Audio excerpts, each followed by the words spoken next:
বন্ধুরা, যারা বর্ষাকালীন পাতাকপি চাষ করতে চান, পাতাকপি তো এখনই খোলা করতে হবে। এই দেখেন খোলা রেডি হয়ে গেছে ভাই, এটা গরম করার জন্য দেওয়া হয়েছে। কদিন হলো এটা দেওয়া?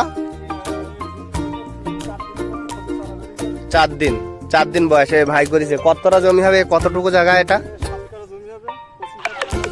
25 জায়গা, 7 কাঠা জমি হবে, তাই তো? 7 কাঠা জমি হবে। তো এই পাতাকপির খোলায় কুয়াশায় ড্যামেজ হয়ে যায়, যার জন্য এই খোলার উপরে পেপার দিয়ে এভাবে করা। আর পেপারটা তুলবা কতদিন পরে? আচ্ছা, 4 দিন বাদে কল ফোটার পরে এটা তোলা হবে। প্রচুর পরিমাণে ভালো ফলন, লাভজনক ফসল আপনার। এমনভাবে এখানেও কিছু দেওয়া হবে, বাকি আছে। এমন প্রসেসটা এমনই হবে। আর এ হলো হাইব্রিড জাতের বীজ। আপনি যদি মনে করেন এটা বায়ারের বীজ, সাগেদা না, এটা বায়ারের বীজ, তো আপনিও মনে করলে এটা চাষ করতে পারেন, খুব লাভজনক ফসল। আর কপির চারা ঢলে পড়া, পচা, গোড়া পচা, হ্যাঁ, যে কোনো রোগের জন্য আমাদের পরবর্তী ভিডিও আপনি দেখবেন। হ্যাঁ,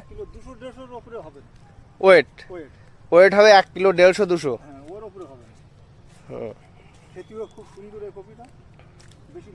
সুস্বাদু খুব খেতে।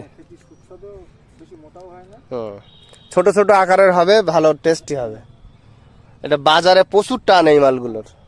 তো আপনারা যদি মনে করেন এই চাষ করতে পারেন, এখনই তার প্রস্তুতি নিতে হবে।